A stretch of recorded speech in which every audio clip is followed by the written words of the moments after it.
Une fois au village de Paricutin, Dionisio et les autres témoins de la scène racontent, terrifiés, ce qui leur est arrivé et rapportent les événements au maire. Ensemble, ils se rendent à San Juan Parangaricutiro, où les habitants, témoins du phénomène au loin, n'étaient pas plus sereins.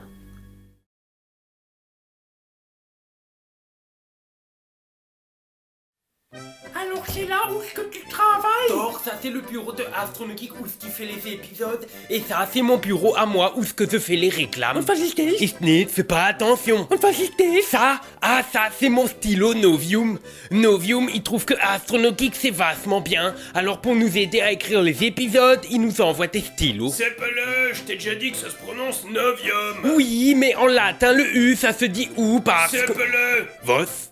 Novium. C'est qui lui? Lui c'est le chef, c'est lui qui me dit qu'est-ce que je dois faire. Ouais, et ce que tu dois faire, c'est dire Novium. Oui, bon, bah regarde, ça c'est mon Novium. Et celui-là, il s'appelle le Hoverpen Drive Future Edition. C'est un stylo à plumes. Dedans, tu peux mettre les cartouches d'encre normaux. Et si tu veux, avec, il te donne un thing que je sais pas comment que ça s'appelle. Mais c'est un aspirateur à encre. Alors tu peux même mettre l'encre que tu veux et écrire de toutes les couleurs. C'est à cause que tu peux mettre toutes les couleurs que tu veux que tu as fait le dessin là? Et si tu veux, tu peux enlever la plume et mettre un roller à la place. Comme ça, c'est toi que tu choisis. Et l'œil, je vais te montrer celui que c'est. Et il s'appelle Reviens. Mais non, il s'appelle le Overpen 2 Interstellar Edition. Ouais, bah il s'appelle Reviens quand même. Hein. Celui-là, c'est un stylo de l'espace. Il est pensé pareil que la Terre quand elle tourne. Et celui du CEF, il y a de l'or dessus et il est de la couleur Mars Magma. Celui-là, tu peux aussi changer qu'est-ce qu'il y a dedans si tu veux changer la couleur. Et Astronogeek, il en a un encore plus pire, l'œil.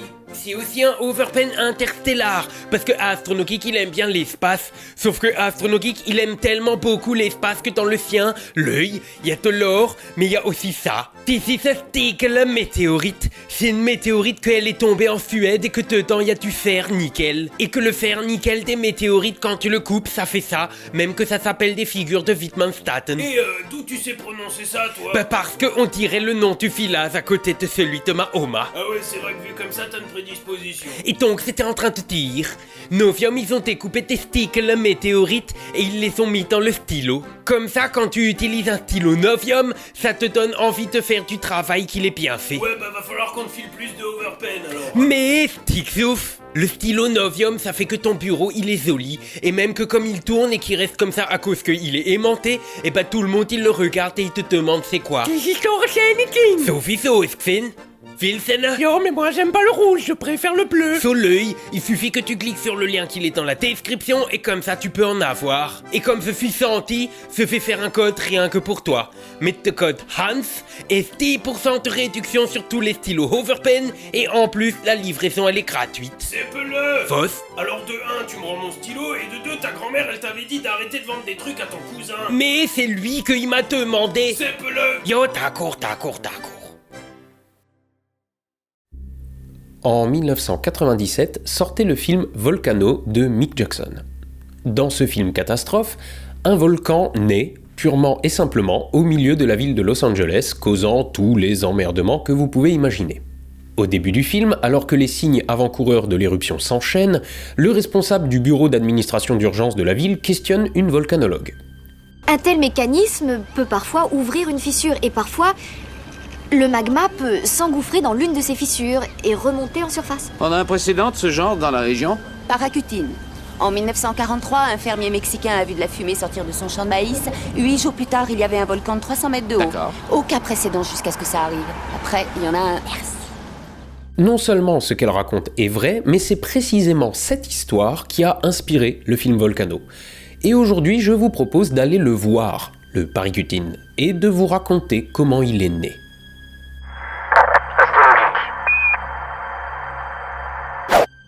Si vous êtes des habitués de la chaîne, vous savez que j'ai un petit faible pour les trucs qui explosent. Surtout quand, en explosant, ils libèrent plus d'énergie que ce que l'homme est capable de faire. Sans surprise, j'en suis donc pas à ma première vidéo sur le sujet. En avril 2024, je me suis rendu au Mexique avec la ferme intention d'en revenir avec de belles images de volcans. Le Popocatépetl était alors en éruption, au point de compromettre jusqu'au dernier moment notre atterrissage à Mexico. Le Popo est un volcan gris, le deuxième plus grand du pays, en culminant à 5426 mètres d'altitude. Et ouais, avec ses 5 km et demi, ce n'est que le deuxième plus haut du pays. le Mexique est clairement un pays à visiter pour les amateurs de volcans. Mais bref, alors qu'il était bien énervé jusqu'à quelques jours avant notre arrivée, pendant notre séjour, il a... fait une pause. Ce petit rototo de rien du tout que j'ai attrapé de loin un soir à Puebla est ce qui nous a donné de mieux. Donc, désolé, mais il n'y aura pas de vidéo sur le Popocatépetl.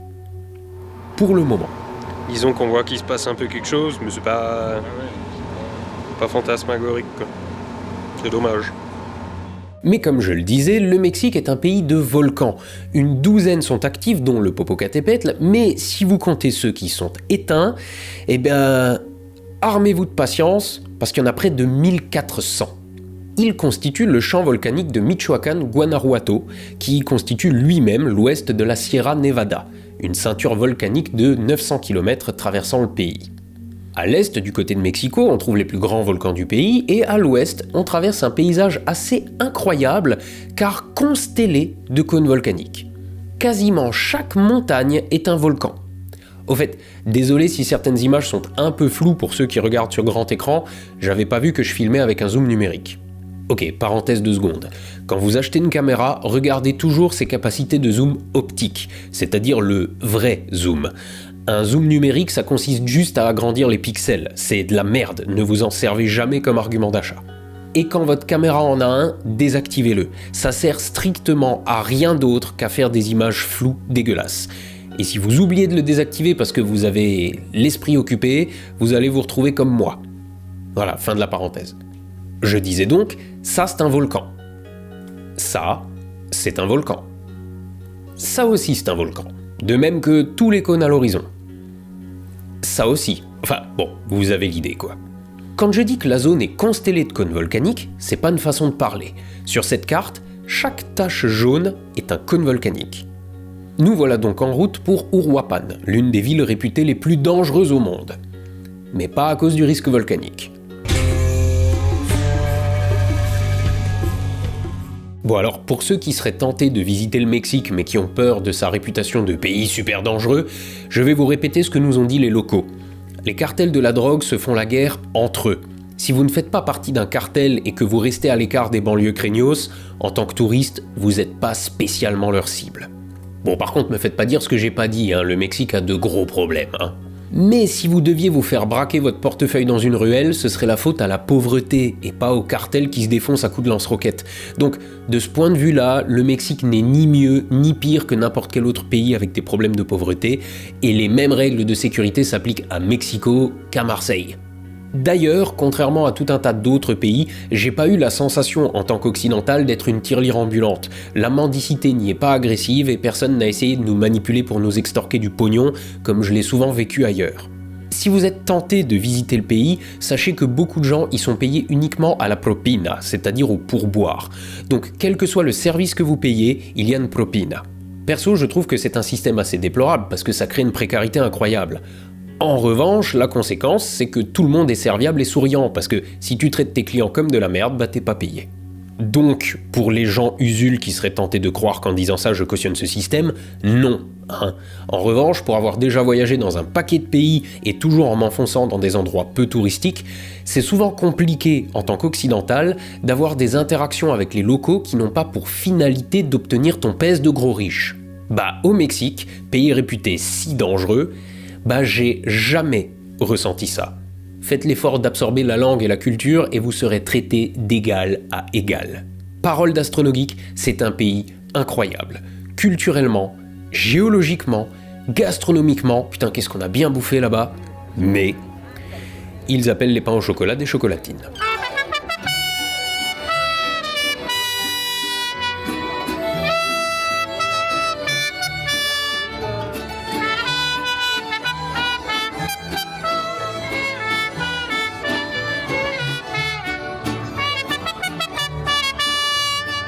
Bref, après une nuit à Uruapan, nous prenons la route pour Angawan, un petit village indien à 40 minutes au nord-ouest. Le Mexique profond, pas ou presque de réseau, et les locaux qui sont des Indiens, donc qui parlent une langue tonale précolombienne à laquelle j'ai rien compris. Bon, ils parlent espagnol aussi, mais par contre, pas un mot d'anglais. Donc même si je vous invite chaudement à faire la balade qu'on s'est tapée si l'occasion se présente à vous, Ayez quelques rudiments d'espagnol, ça aidera pas à comprendre ce que les locaux se disent entre eux, en revanche ça vous permettra de louer les services d'un guide, ainsi que ses chevaux. Prévoyez aussi de l'eau et de vous couvrir totalement. Le Paricutín est situé dans le centre du pays, en plein désert. La cendre volcanique est très fine, aussi fine que de la farine, et vole à la moindre occasion. Donc je déconseille la crème solaire bien grasse, vous allez finir avec de la poussière plein le slip, de toute façon. En outre, la rando prend toute la journée. Même en partant de bonne heure, vous allez finir en plein cagnard. Pas de short, pas de t-shirt, des vêtements couvrants, de très bonnes godasses de rando, et un putain de chapeau bien couvrant avec une jugulaire, parce que là-haut il y a du vent. Avec une casquette, vos oreilles vont cuire et avec un chèche, ce sera votre nez. Pour vous dire, je me suis couvert de la tête aux pieds, mais simplement de tenir les rênes de mon cheval à main nue m'a valu des brûlures au 2e degré superficiel qui ont mis des semaines à guérir. Et pourtant, j'en étais pas à mon premier trip dans le désert, mais d'habitude, je garde pas les mains sur des rênes. Mon paternel que vous allez voir à l'image, lui, il est monté là-haut en t-shirt, mais je sais pas comment il fait, il cuit jamais au soleil. Ne faites pas comme lui. Ceux qui étaient en t-shirt se sont retrouvés avec des cloques le lendemain. En outre, ne tentez pas la rando à pied si vous n'avez pas une bonne condition. Les gens que l'on a croisés et qui l'ont tenté ont abandonné de fatigue au début de l'ascension du volcan qui est spécial, vous allez voir. Faire le trajet à cheval permet d'économiser ses forces. Il y a aussi des gens qui tentent le trajet en bagnole, mais... Bref, si vous passez dans le coin, allez jeter un œil au Paricutín. Mais évitez le plein été, louez les services d'un guide et de ses chevaux, prévoyez 2 litres d'eau par personne, prenez de très bonnes godasses et ne laissez pas 1 cm² de peau au soleil. Bref, nous voilà partis pour des heures de cheval à travers le désert mexicain en direction d'un cône volcanique qui ne paraissait pourtant pas si loin au premier abord. Il faut dire que les coulées de lave sont absolument impraticables, je vais vous le montrer plus tard, et comme elles s'étalent sur près de 20 km², il n'y a pas d'autre choix que de les contourner. Parlons maintenant de pourquoi ce volcan est particulier. Le Paricutín culmine à 3174 mètres d'altitude, mais il est situé sur un plateau et le sommet de son cône surplombe en fait les environs de 424 mètres. Son histoire remonte au 20 février 1943. À cette époque, l'endroit, appelé Suitsiutsiro, est une succession de champs de maïs blottis au pied du Cerro Tancitaro. Ce jour-là, leur propriétaire, Dionisio Pulido, et sa femme Paola travaillent aux champs. Ils sont originaires du village d'à côté, San Juan Parangaricutiro. Oui, je peux le redire, San Juan Parangaricutiro. Mais parce que c'est plus simple, disons simplement San Juan. Bref, Dionisio et Paola travaillent aux champs, et depuis environ une semaine, leur quotidien est ponctué de tremblements de terre. La région est sismiquement très active. Un tremblement de terre, ce n'est pas un événement particulièrement rare. Mais faut reconnaître que les 8 derniers jours, leur récurrence est... curieuse. Mais si depuis 8 jours, les habitants de San Juan sentent la terre bouger, ça fait près d'1 mois et demi que l'Observatoire volcanologique de Mexico enregistre des microséismes trop faibles pour être ressentis dans la région. De même, quelques jours auparavant, c'est le maire, Felipe Amezcua, qui a lui-même signalé, dans 2 télégrammes adressés à la présidence de la République, l'occurrence de bruits sourds, semblables au grondement lointain d'un orage, ainsi que l'émission de vapeur depuis des anfractuosités dans le sol. Mais on s'habitue à tout. Aussi, Dionisio et Paola ne prêtent plus vraiment attention à la terre qui tremble. En revanche, ce qui va attirer l'attention du fermier, c'est une fracture dans le sol. Oh, pas grand-chose à première vue. En ce 20 février 1943, vers 16h, Dionisio remarque une fissure qui vient de s'ouvrir en travers de son champ.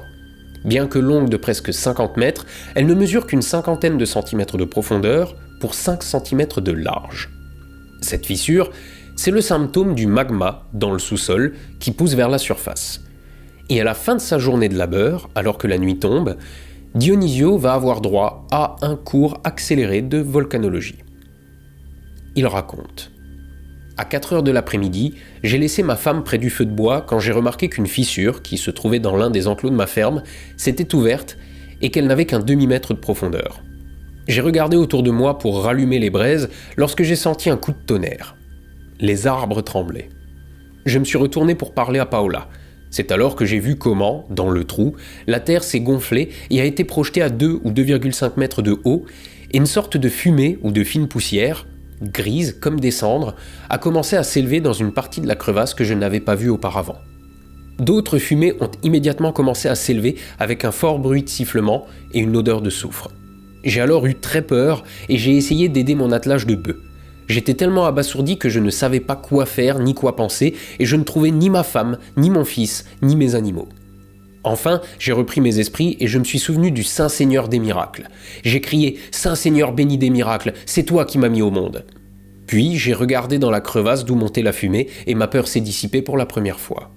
Je me suis précipité pour voir si je pouvais sauver ma famille, mes compagnons et mes bœufs, mais je ne les voyais pas et j'ai pensé qu'ils avaient dû emmener les bœufs au ranch pour les abreuver.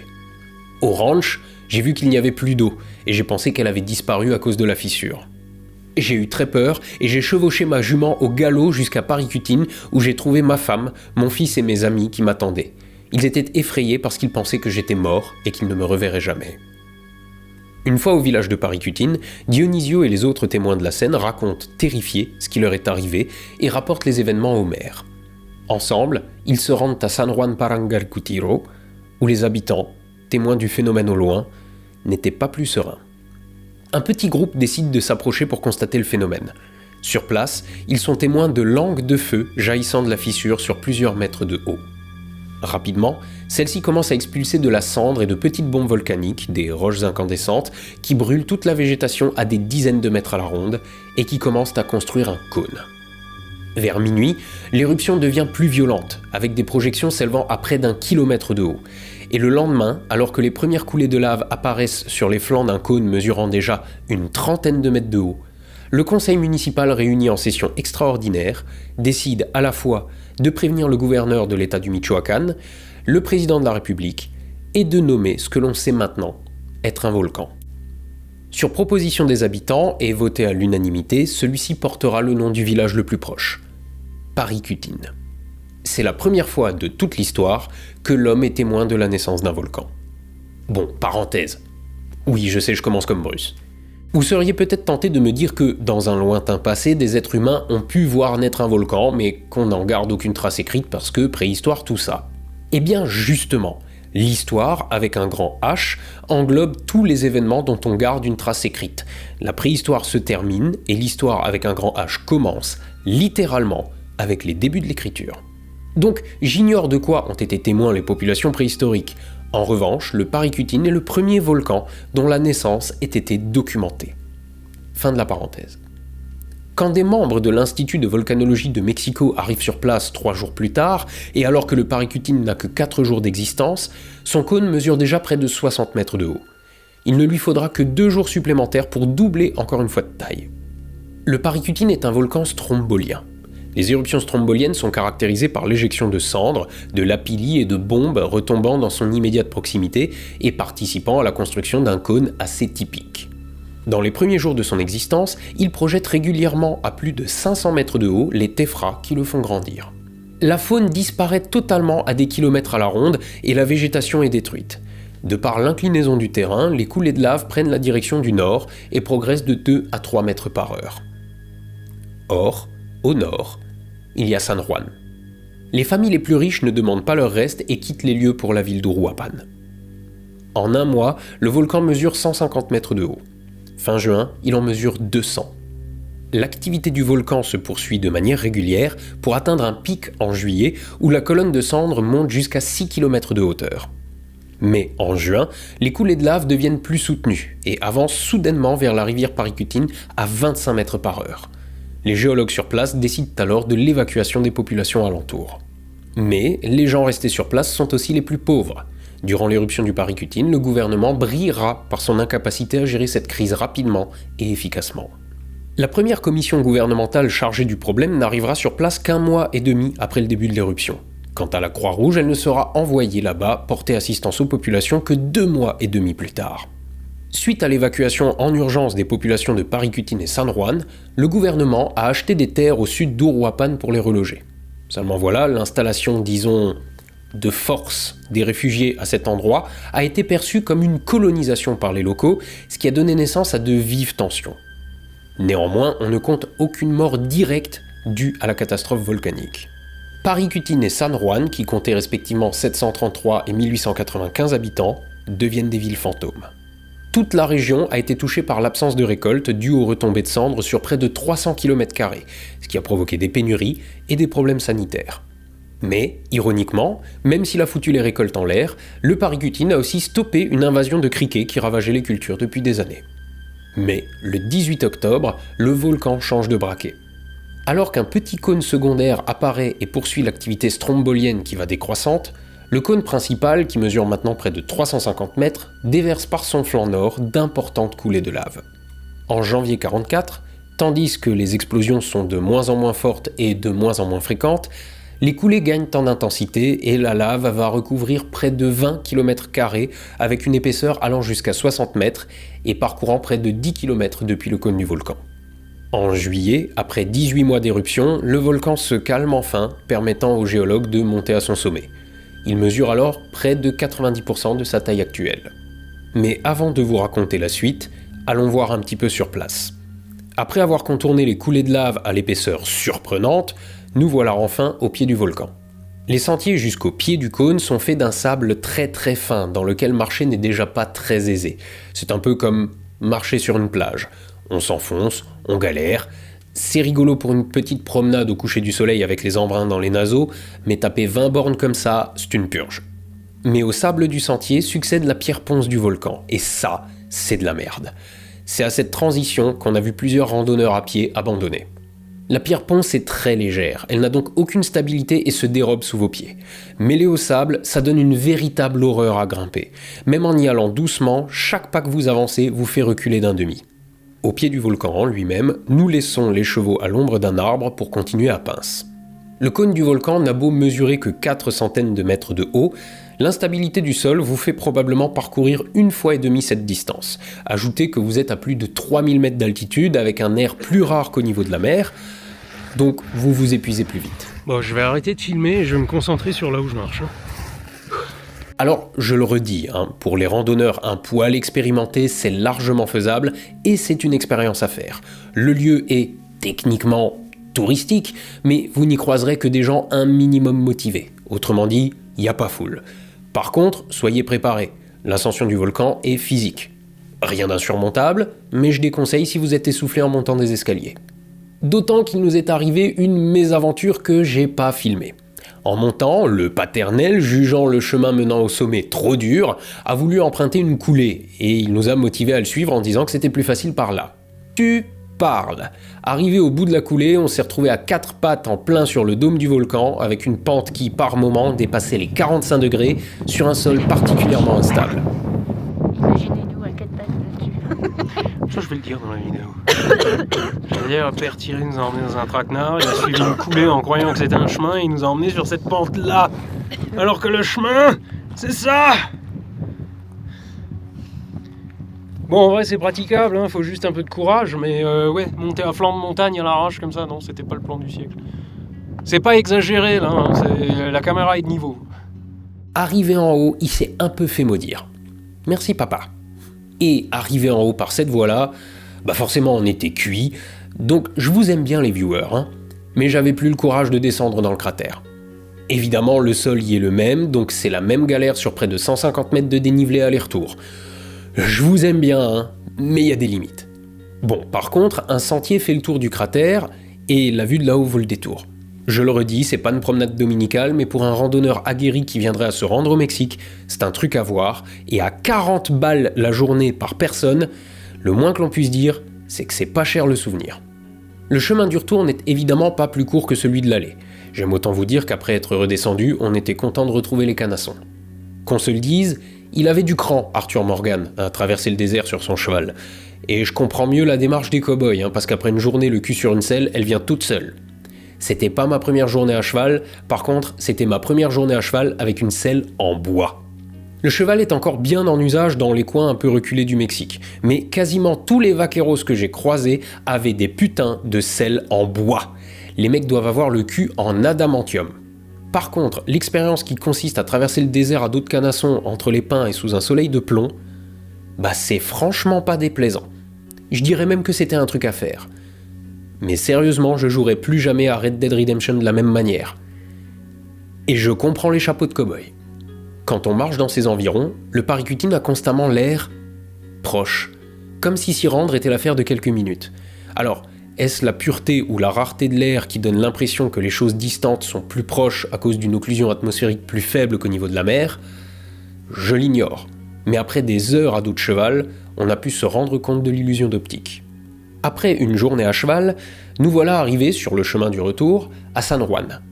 La bonne nouvelle, c'est qu'à la faveur du tourisme, des taquerias se sont installées. Si le volcan se mérite un peu, l'église de San Juan est à une petite demi-heure de cheval d'Angawan et probablement un peu plus à pince. Donc si vous passez par là mais que vous ne vous sentez pas le courage de monter jusqu'au volcan, l'église de San Juan reste un truc à voir et est nettement plus facile d'accès. Je vous ai dit que le Mexique vaut le détour pour sa bouffe. C'est au pied de cette coulée de lave que j'ai mangé mes meilleurs tacos. Alors parenthèse. Va falloir arrêter avec ça.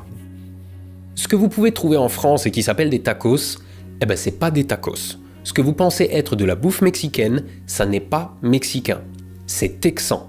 Les tacos mexicains n'ont juste rien à voir. Fin de la parenthèse. Bref, après une pause bienvenue, nous voilà en chemin vers l'église. Parlons un peu de San Juan Parangaricutiro. En avril 1943, 2 mois après la naissance du volcan, l'éruption semble se calmer un peu. Mais le 24, la coulée de lave prend soudainement de l'ampleur et approche dangereusement du village. Il ne lui faut que quelques jours pour atteindre le cimetière.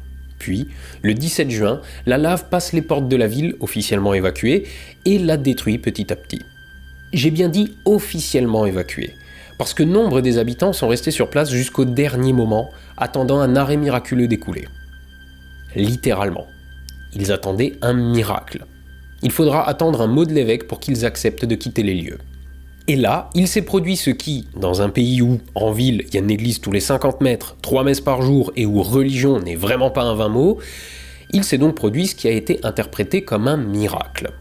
San Juan a été englouti par la lave, mais le cœur de l'église a été épargné. Bon, si vous voulez mon avis, le bon Dieu est un peu taquin quand même parce que l'église a été ravagée, mais la coulée de lave s'est arrêtée juste après. Cette coulée est un amoncellement de roches qui demande un peu d'attention pour pas se péter la gueule. C'est glissant par endroits mais abrasif à d'autres, d'une totale irrégularité et parsemé de trous à la profondeur inconnue qui ne demandent qu'à engloutir votre cheville et vous la rendre avec un angle pas naturel. Bon, rien d'insurmontable pour un bon randonneur, mais tenez-le vous pour dit, pas la peine d'emmener mémé qui a besoin d'une canne pour marcher. Bref, après 5 minutes de marche dans un paysage que je peux même pas qualifier de lunaire, l'église de San Juan nous montre à quel point c'est la nature qui décide. Et si elle décide de te faire un gros doigt, tu peux juste dire merci. Ce qui semble être l'entrée de l'église est en fait une fenêtre.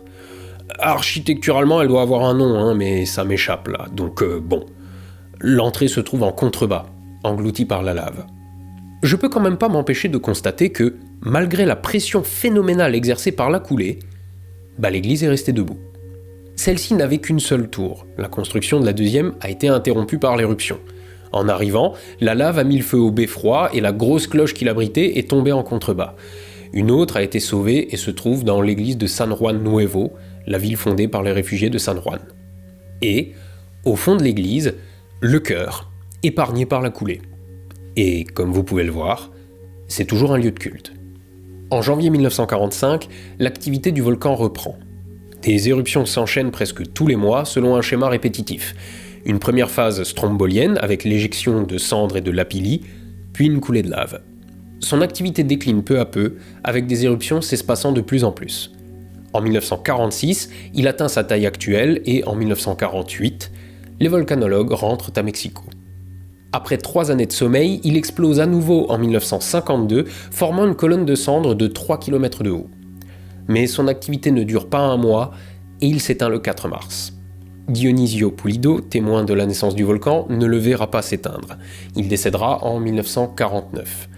L'un des volcanologues étudiant le Paricutín dira de lui « Il était le seul être humain à posséder un volcan et à ne rien posséder d'autre. » Depuis 1952, le Paricutín est endormi. Si on ne peut pas exclure une nouvelle éruption à venir, ce volcan semble suivre l'histoire géologique des 1400 autres cônes de la région, à savoir une période d'activité très courte, puis plus rien. Le Paricutín est le premier volcan dont l'homme a assisté à la naissance. Mais depuis, 2 autres sont nés. En Islande, l'île Surtsey est née le 14 novembre 1963 d'une éruption volcanique qui a commencé 4 jours plus tôt, à 130 mètres sous le niveau de la mer. À Djibouti, l'Ardoukoba est né le 7 novembre 1978 avant de s'éteindre une semaine plus tard. Les volcans sont des phénomènes géologiques qu'on ne peut que difficilement appréhender à l'échelle d'une vie humaine. Certains sont vieux de millions d'années et sont toujours actifs. Et pourtant, le Paricutin est plus jeune que ma grand-mère. Je suis pas sûr de ce que je dois en penser, mais disons que ça prête à réflexion. La Terre est très active. Il y a en permanence quelque part plusieurs volcans en éruption. Et le fait qu'on ait compté 3 naissances en un siècle montre que même si c'est un phénomène au long cours, la naissance d'un volcan n'est, en définitive, pas un phénomène aussi rare qu'on pourrait l'envisager. Qui sait ? Avec un peu de chance, un autre apparaîtra dans un futur pas trop lointain. On va pas se mentir, je cracherai pas sur l'idée d'en faire une vidéo. Bon, levez les yeux au ciel, soyez astronogeek. Et à pronto.